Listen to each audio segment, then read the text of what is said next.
Grabar. Excelente. Genial. Bueno, vamos a ver un tema, pero antes que nada quiero compartir la pantalla para que sea un poquito más interactivo. Compartir pantalla. Perfecto. Bueno, ¿se ve bien ahí la pantalla? ¿Sí? ¿Se ve? Perfecto. Excelente. Bueno, vamos a hablar en esta oportunidad lo que son los criptojudíos. Seguramente que no habrán escuchado el tema, o si lo escucharon, y vamos a profundizar un poco de qué son los criptojudíos. Y bueno, el objetivo de esto es ver cómo en el camino del Señor siempre Dios dio alternativa al ser humano de que lo sigas o no lo sigas. Nunca Dios forzó la voluntad del ser humano para que creyesen en él, si no, no tendría sentido, seríamos robots. Por eso está lo que se llama libre albedrío, que la persona tiene que seguir a Dios de corazón. Bueno, vamos a ver qué es lo que pasó con el pueblo judío. Este es un estudio, es una historia larguísima, nos va a llevar horas y horas. Yo lo resumí en 40 minutos, ustedes si quieren pueden tomar nota y las cosas que voy citando, después ustedes por su cuenta las investigan, porque es una historia larguísima, yo las resumí en 40 minutos, vamos a ver así muy por arriba qué es lo que pasó desde que muere Jesús en adelante con los judíos, y después, bueno, o sea, por ustedes, si ustedes tienen la libertad de investigar qué es lo que... qué es lo que pasó más ampliamente, ¿sí? Para poder tener un resumen. Bueno, la dispersión de los judíos, esto empieza desde el año 70, incluso cuando estaba Jesús, ya había una revuelta política muy importante, el sistema del Sanedrín estaba corrupto por los saduceos, después tenían, o sea, estaba todo muy tensionante la historia con Roma, que había conquistado finalmente a lo que serían los griegos, y bueno, ya ahí empezó la persecución a los judíos, pero esto se profundizó en el año 70, los judíos presentan a un Mesías, que se llama Jotba, que Rabbi Akiva lo presenta, que fue un judío eminente de la época. Bueno, terminó todo en un fiasco. Esto Roma lo interpretó como una amenaza, entonces manda a Tito a arrasar Jerusalén, y ahí empieza la expulsión y los destierros. Le cambian el nombre de Jerusalén a Palestina. Palestina significa tierra de los filisteos, a propósito para que no querían que el pueblo judío retornase a su tierra, cambian el nombre, etcétera, etcétera. Bien, voy a ir así muy breve, muy rápido, después ustedes en profundidad lo pueden investigar por su cuenta. Perfecto. No puedo hablar de la revuelta, esto fue cuando fueron emigrando. Acá tenemos lo que sería la tierra de Israel y cómo emigraron a diferentes lugares. Entonces, muchos judíos emigraron a Sefarad. Sefarad es lo que se conoce ahora como la región de España, España y Portugal. No solo España, sino Alemania, Polonia, Bélgica, Portugal, Noruega, Suecia y Finlandia, y muchos países aledaños estaban huyendo de esta persecución a los judíos. Entonces, parte de los judíos que se asentaron en lo que sería Fardia, en esa época, ahora sería España, son los que se llaman los sefardí, por eso Sefardia, los judíos sefardí. Y después están los askenazí, que son los que se fueron para el lado de Alemania. Entonces, en la dispersión de los judíos se formaron estos dos grupos que se asentaron y se asimilaron, conservando la cultura hebrea, la cultura de la Torá, pero se asimilaron a las costumbres y al folclore de cada pueblo donde fueron. Perfecto. Entonces, acá vemos cómo fueron dando la persecución que se inició contra ellos. Entonces, la revuelta de Bar Kokhba, que recién les estaba contando, entonces gran parte de los judíos, entonces, bueno, acá empieza una persecución y después del siglo III empieza una conversión por medio de Constantino, que declara el cristianismo religión oficial, ya empiezan a convertir a los judíos. Cabe aclarar, esto lo vamos a ver más adelante, nombre de Cristo judío, comúnmente se le llaman a los judíos convertidos a la fuerza del cristianismo, pero que en su intimidad practicaban el judaísmo, ¿bien? Entonces, para el siglo... bueno, estos siempre estaban supeditados al gobierno de turno, que tenían que pagar impuestos, los judíos, para vivir en sus territorios y demás. Después se convirtieron en personas asociadas. Esto fue en la época, se llama época dorada, más adelante, vamos a verlo. Estos judíos que emigraron a diferentes países empezaron a ser prósperos en el lugar donde se asentaban. Para el siglo X a XII, los judíos fueron imprescindibles y flamantes y exuberantes. O sea, en el año 473 estaban completamente cristianizado el mundo por Constantino, como dijimos, religión oficial del imperio, el imperio romano, y había conquistado con su imperio, bueno, y había sometido a todo el mundo y pasó a ser el catolicismo la religión oficial. Entonces, bueno, los judíos estos eran en su momento pasaron a ser parte de la exposición de los españoles. Los judíos, muchos judíos eran encargados de la recolección de impuestos para el rey, esto es lo que estamos hablando, que se convirtió en sus secretarios. Para el siglo XIV aproximadamente todo empieza a cambiar, las familias cristianas toman el trabajo de recolección de impuestos y los judíos ya no son imprescindibles para el reino. En el año 1391, acá quiero hacer un paréntesis, ¿sí? Antes, acá que hay un paréntesis, acá en el año más o menos surge el Islam, ¿sí? En el intermedio, y en el Islam es lo que se llama periodo de oro, que significa que los judíos que estaban en la región de los musulmanes tenían buen trato con los judíos y los cristianos, y tenían una paz relativa, que se llama Edad de Oro, donde estuvieron relativamente tranquilos. Pero bueno, acá vemos que más adelante, año 1391, hay un rey de turno que se levanta con los españoles acusando a los judíos como causantes de la peste negra y el envenenamiento del agua. ¿Qué pasaba? Los judíos, como conservaban las leyes sanitarias, ellos purificaban, ellos tenían, no tardaba más de 4 horas en enterrar a los muertos, tenían los rituales de la carne de la fresca, tenían rituales, la yejitá, que se llama, los protocolos judíos que seguían, hizo que cuando vino la peste negra en Europa, que por cierto eso fue porque quisieron matar con esto de la casa de brujas y los gatos, mataron a todos los gatos negros, y hubo muchos roedores en Europa, y eso fue la peste negra. Entonces, como veían, la mayoría de los judíos donde habían sido diseminados en sus guetos, no les había afectado la peste negra, la mayoría no eran afectados por toda esta higiene que el Papa puso. Entonces los españoles lo vieron como que pero ¿por qué ellos, la mayoría de ellos no son afectados? Deben ser ellos entonces los causantes. Y ahí empezaron a acusar a los judíos que envenenaban las aguas, y ahí se empezó a potenciar esta persecución por los judíos de parte de la corona española, acusándolo que la peste negra, como la mayoría, como les digo, como seguían leyes rituales de higiene, no eran tan afectados como la población, los empezaron viendo como un peligro. Hubo un mito, los judíos habían provocado la peste negra, que es lo que yo les decía recién, aquí empezó la persecución,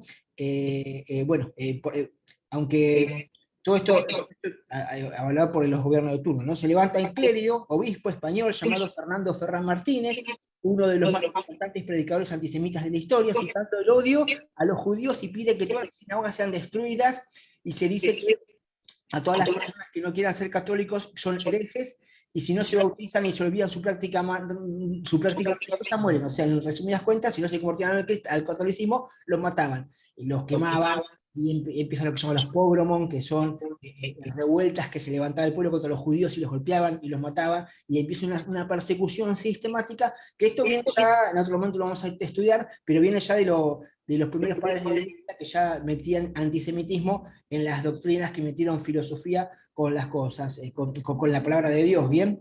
Entonces, bueno, acá empieza una persecución, acá empieza, el que no se convierte en católico, que respeta a la religión, muere, hoguera, quemado. De hecho, los que morían ahogados, a sus hijos no podían tener posiciones de herencia. Bueno, hubo toda una historia de lo que se llama el linaje real, que ya se empezaba a gestar como que ellos eran desechados y que los católicos eran de linaje real, y bueno, había una serie de prohibiciones que se empiezan a hacer. Año 1931 se realiza una persecución, aproximadamente 2.000 judíos se convierten al catolicismo forzado para salvar sus vidas, obviamente, pero ellos seguían circuncidándose, le daban la edad y los secretamente. año 1414, se levanta un hombre llamado Vicente Ferrer. Él persiguió a los judíos y entraba en una cruz en las sinagogas y decía que los que a partir de ahí, que ellos entraban con una cruz en la sinagoga, a partir de ahí quedaban convertidos automáticamente al cristianismo. En este tiempo muchos rabinos famosos empezaron a convertirse al catolicismo, entonces las personas empezaron a divagar un poco más. Me salté algo, unos 400 años antes de esto, Maimónides de Rambán, que fue un erudito prominente del pueblo judío, él tuvo que decir que era de padres musulmanes para que no los persiguiesen, o sea, vean cómo tuvo esto, porque para que vean cómo uno desde el cristianismo, nosotros escuchamos de los mártires del cristianismo, pero no escuchamos la otra campana. Entonces, cuando un judío no quiere creer en Jesús, imagínense que todas estas cosas no representan a Jesús. Ellos tienen esta imagen del cristianismo, un Jesús, entre comillas, que persigue a los judíos. Ese no es, sabemos que no es ese Jesús el de la Biblia, pero vean ustedes con la imagen con que nos miran los judíos a nosotros los cristianos. Te estoy haciendo un resumen, pero es muchísimo más amplio que esto que estoy acá relatando. La conversión de los judíos al catolicismo desató la Inquisición, que no fue destinada para los judíos, sino que fue destinada para aquellas personas que no querían seguir el catolicismo de raíz. Luego se entre 1391 y 1414, a los judíos y a cualquier judío que no quisiese convertirse al catolicismo, se pasaba por hereje y debía morir. Para 1480 aparecieron los judíos marranos o criptojudíos. Marrano se le dice al cerdo, obviamente que era una forma despectiva de referirse a los judíos que se habían convertido al catolicismo. El cerdo es algo impuro, entonces es este juego siempre de queriendo, como hablé recién de Palestina, que Palestina significa tierra de Filisteo, se le puso Israel, siempre haciendo alusión a burlarse, ¿sí?, del pueblo. Como decía recién, convertidos al catolicismo se llaman marranos, también llamados asuim, que significa impuro, criptojudíos, los que delante de Roma y de la Iglesia eran católicos, pero en su vida privada seguían siendo judíos a escondidas. Por eso, hermanos, quiero poner acá un pasaje bíblico. Pablo es claro cuando dice que cada cual se queda en el estado que está. El judío no tendría por qué dejar de practicar sus leyes siempre y cuando tiene a Yeshua, a Jesús como el Mesías, y puede seguir su vida judía sin problema, como lo siguió Jesús, como lo siguió Pablo. Entonces, como en todo esto que estoy relatando, el pueblo, las escrituras, los podía manejar como ellos quisiesen. La Inquisición quiere decir que, bueno, lo que decía recién, los que no se convierten al catolicismo tenían que ir a la hoguera, y cualquier método que ellos diseñaban, bueno, de más está decir los métodos aberrantes que había de tortura. Si ustedes los pueden googlear, dan escalofríos al nivel de perversidad que llegaba a ser representada por Cristo, ¿sí? Los métodos de tortura que eran inhumanos. Entonces, bueno, hablamos que, bueno, acá en 1492, cuando empieza esta persecución por los judíos, y acá hay una parte de la historia que seguramente, bueno, yo me acuerdo en el año 92, yo tenía 12, 13 años, en la escuela, habíamos ido a un evento que se llamaba América 92, que había pasado 500 años desde que Colón viene a América, entonces te contaban esta parte de la historia de que Colón había venido a las Indias y trajo unos esclavos. Esa es la historia que conocíamos, yo era muy chico, me acuerdo de esta excursión, de que habían pasado 500 años de que Colón llegó a América, pero bueno, hay parte de la historia que, obviamente, la parte esta que conocemos, la conocemos de la educación católica que tenemos, pero vamos a ver verdaderamente qué es lo que pasó acá. Entonces, 1492, los judíos empiezan a ser perseguidos, disciplinados, quieren escapar, hay todo episodios que no cité para no hacerlo tan largo, pero hay muchas cosas que dan cuenta de la persecución que tenían injustificada los judíos. Un siglo después de estos hechos, los reyes católicos e Isabel y Fernando, para el año 1492, deciden apartar por completo a los cristianos de la mala influencia judía.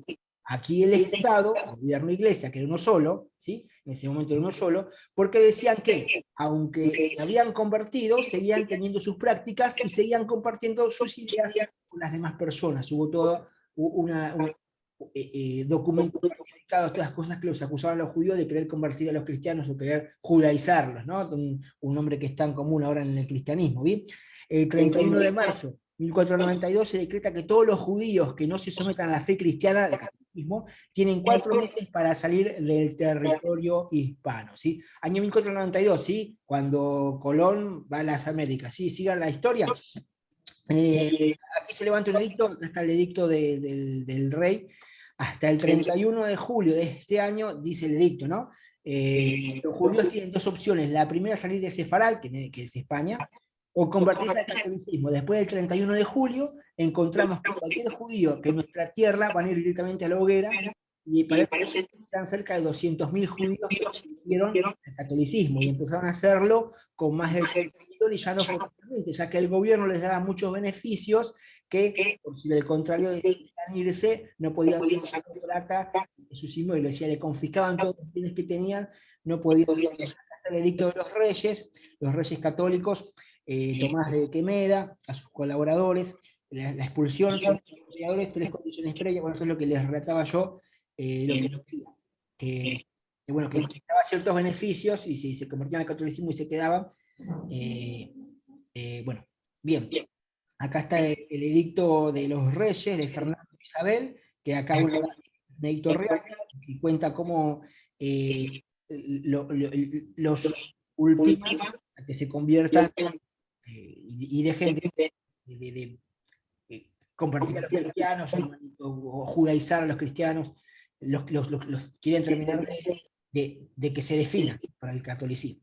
En este tiempo hubo una familia, los Sánchez de Cepeda, conformados por el padre, esposa y 5 hijos. Cuando se da el edicto, ellos tenían muchísimo dinero y no quisieron irse porque quisieron esperar a que cambie el gobierno.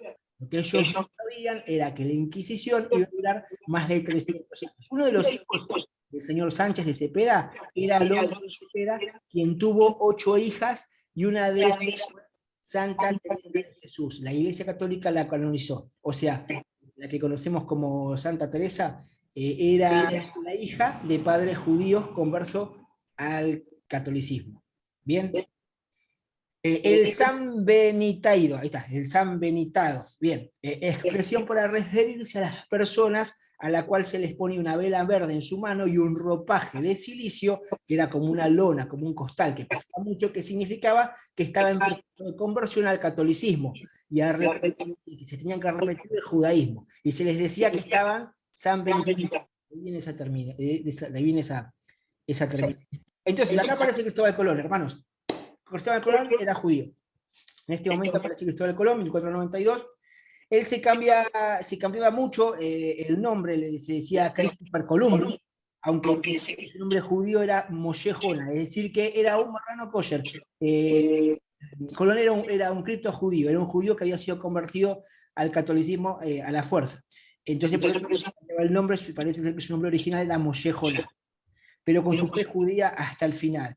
No fue canonizado porque tenía dudas si era o no judío. Es interesante, ¿no?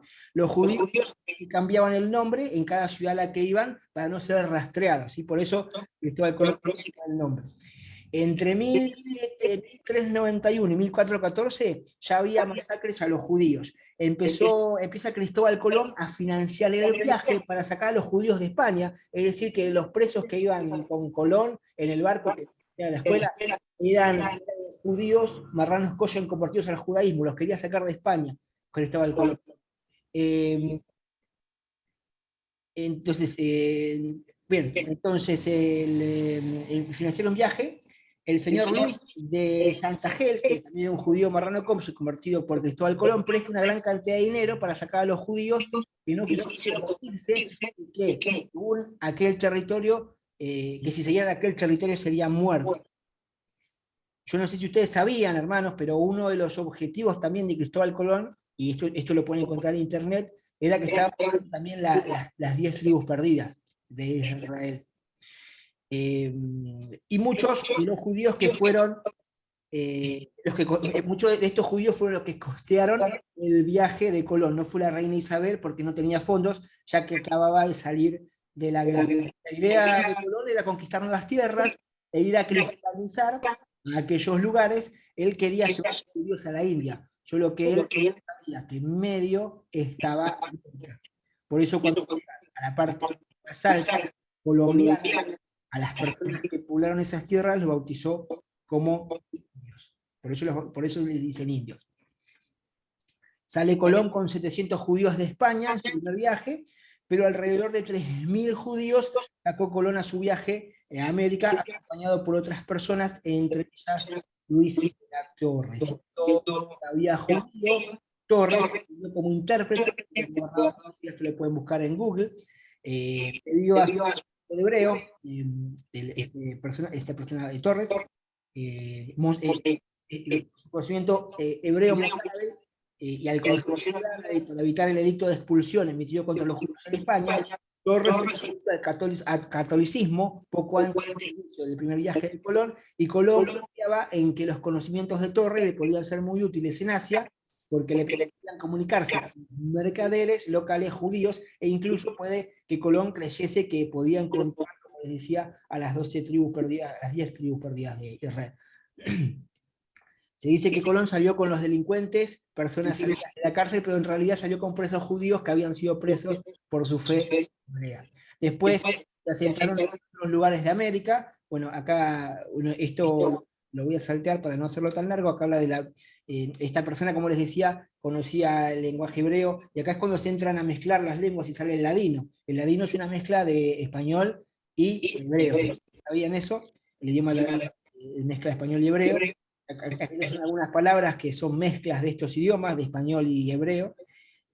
Bueno, esto en otro momento, no hace falta que lo veamos ahora, pero había, como les digo, fue mutando la lengua española, y esto, el ladino, es una mezcla del hebreo con el español. Bien, entonces, ya cerrando el tema, Mateo 24, 32, 34, se refiere a que cuando florezca la higuera, que hace referencia a Israel, ya que las revueltas hasta el siglo IV, Isabel deja de ser nación, así en este tiempo duraron casi 2000 años en la dispersión, hablando de los judíos, pero en el año 48 Israel resurge y vuelve a ser nación. Llama a todas las personas que son judías y que están regadas por toda la tierra, y vuelven a ser una sola nación. Acá está, habla de la higuera. Cuando vuelve a resurgir, está diciendo acá, es que el tiempo está cerca, o sea, Israel volvió a ser nación, como hablamos siempre. Israel es del pueblo de Dios, la nación surgió, pero obviamente que ahora la nación está regida por Dios, pero bueno, ya nosotros confiamos que vendrá el Mesías, volveremos a ser un pueblo. Hay tantas cosas que quiero compartir, pero les voy a compartir acá una pequeña. No sé si ustedes habían escuchado hablar sobre el judío errante. Esto es algo que surgió en la Edad Media, un poquito antes. Es una figura mitológica del imaginario colectivo del Occidente y de la figura del arte y la literatura antisemita cristiana. El mito relata que un personaje judío, o sea, cuando dice que hay un personaje judío que negó un poco de agua a Jesús cuando estaba camino de la crucifixión, por lo que Dios lo condenó a errar hasta su retorno. Por tanto, el personaje en cuestión debe andar errando por la tierra a la parusia, que es la venida de Cristo.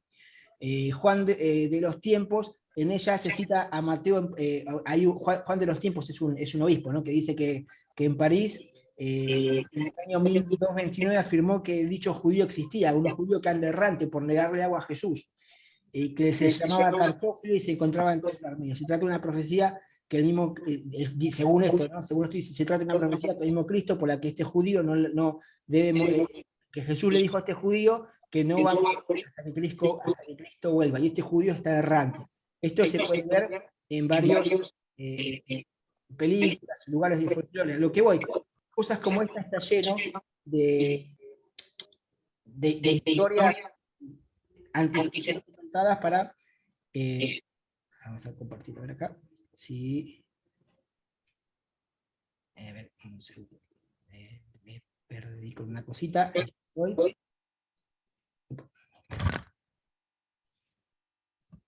Bueno, justo se me trabó acá. Les quiero mostrar. Acá está. Ahí. Lo comparto.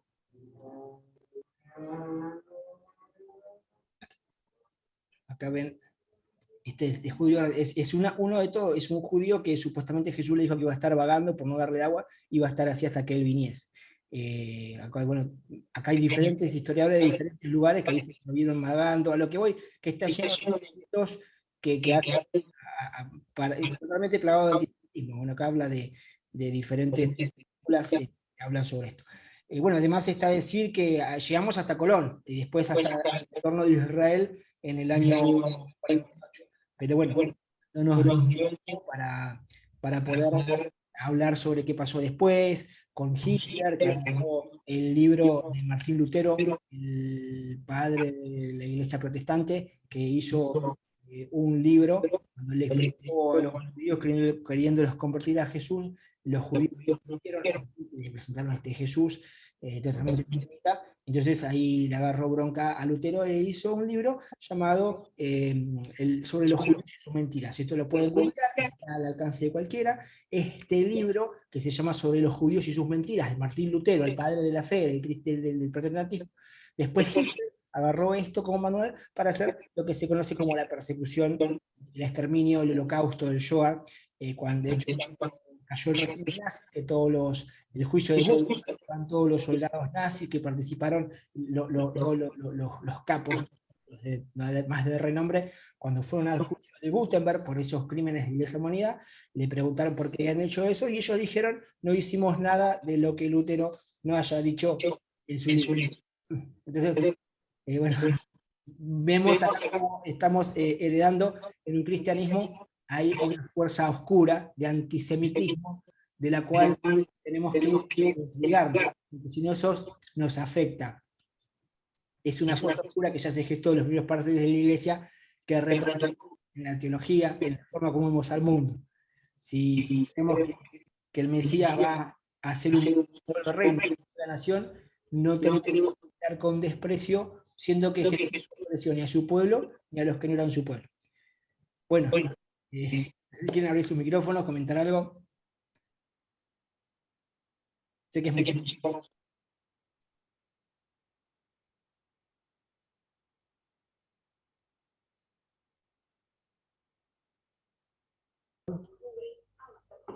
¿Se me escucha algo? ¿Sí? Esto es muy interesante de verlo. Yo ya lo sabía varios años antes ni siquiera de convertirme al cristianismo. La mentira que circula en el mundo acomodada al poder, ¿no? Y hoy, viendo la verdad, uno sabe que Colón era judío, que tomó la Biblia como base fundamental para poder salir de esas tierras que huyó. Hoy podemos confirmar que no todo lo que nos dicen es verdad, que tenemos que empezar a estudiar por nosotros mismos, porque si con Colón, que es quien gestionó América Latina, América en sí, sabemos que toda la mentira que hay atrás, la mentira que hay atrás de la verdad de Adonai, ¿no? Porque ya directamente nos están sacando la esencia misma de la historia del pueblo de Dios. Porque hoy la mayoría decimos, somos inmigrantes, ¿no? Y ahí está la dispersión. Esos inmigrantes, nosotros no sabemos si no sé, nuestro tatarabuelo pertenecía a una tribu perdida. Hoy nos consideramos, ¿no? De las tribus perdidas, pero vamos al punto de que este tema es tan interesante, Emma, me encanta. A mí cuando hablo de historia, a mí ya se me cae la baba.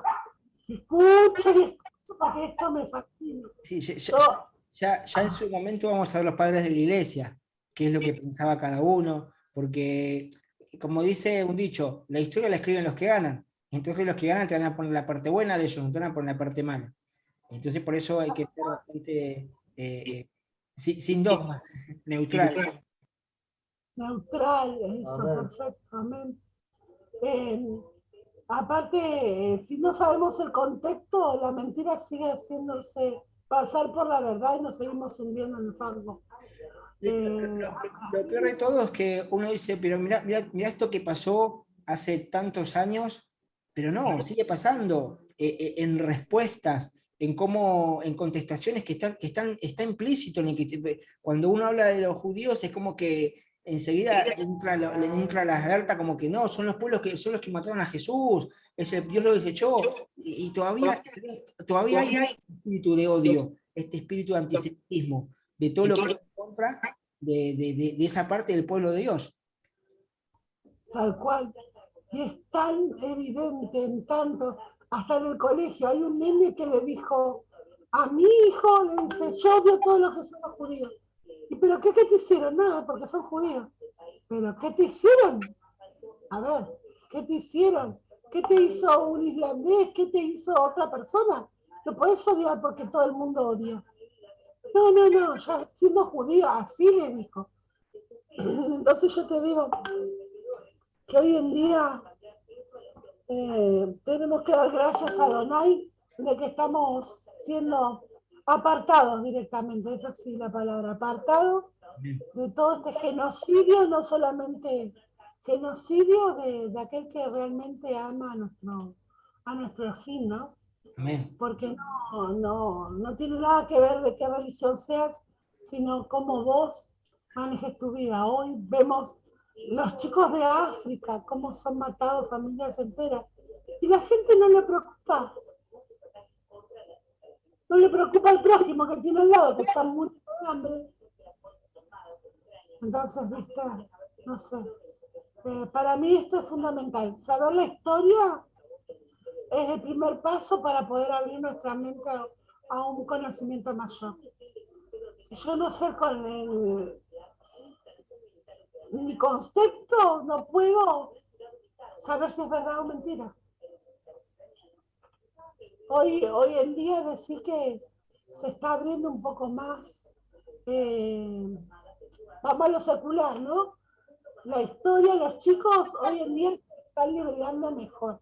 Viste que ya decía, ay, vamos a festejar el Día de la Raza. Ahora ya no, es la diversidad, es como que van abriendo algunos caminos. Y eso es fundamental. Pero aquel que tiene como cabeza a Donai, estamos en problemas. En problemas porque están con ojos raros. Pero me encanta, Manuel, estos temas, vos sabés que yo soy como si estuviera frente a un guisito rico. Aparte, ¿quién te dice que, como dice el Fabi, que mi tatarabuelo no venía en el barco con color? Claro, claro. O sea, incluso hay muchos de todo este grupo de marrano kosher, en el sentido de judíos que se han convertido a la fuerza del cristianismo, que están retornando, que se enteran que tenían y vuelven a los caminos de Adonai, y vuelven a los caminos del Señor. Pero bueno, es eh, muy, ¿cómo les puedo explicar? Muy, o por lo menos a mí antes de entrar en los caminos de las raíces, también me hacía el ruido cuando hablaba mal de los judíos, y yo decía, pero si es el pueblo de Dios, pero ¿cómo que Dios lo desechó? Y cuando empecé a entender que Dios no lo había desechado, que lo dice claro, Pablo en Romanos 11 dice, ¿ha desechado Dios a su pueblo de Israel? De ninguna manera. Entonces, somos especialistas en recortar pasajes bíblicos para justificar nuestra doctrina, pero ¿a quién le interesa la doctrina del Padre que dejó ahí? Entonces le interesa la doctrina del hombre recortada de la Biblia y no lo que dice a Dios. Pero por supuesto. Vos fijate que hoy la doctrina del catolicismo es, ellos se basan en lo que dijo Jesús, en ti, Pedro, edificaré mi iglesia, pero no ven el contexto de a qué se refería. Entonces ellos ya fundamentan que es la religión correcta. Y no leen lo anterior, el contexto, todo lo que vino enseñando antes Jesús, a lo que dijo. No, lo último, ¿viste? Una palabrita. Entonces, yo tengo amigas que son muy católicas y la verdad aman a Dios, Sí, pero está errado su amor. Sí, sí.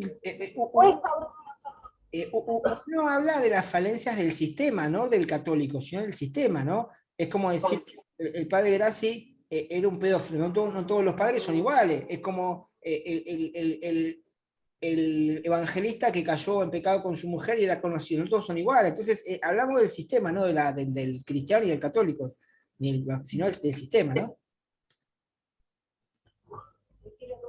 Amén. Amén, amén. Sí, sí, sí. Sí, lo que es como todo lo que toca, como todo lo que toca el hombre. Está Sí. corrompido. Así que, Se va a cortar en cualquier momento porque quedas menos de unos segundos. Gracias, amén, Emanuel. hermano. Hermoso. No sé si vas a volver a abrir. La clase Después, estuvo espectacular. gracias. Si quiere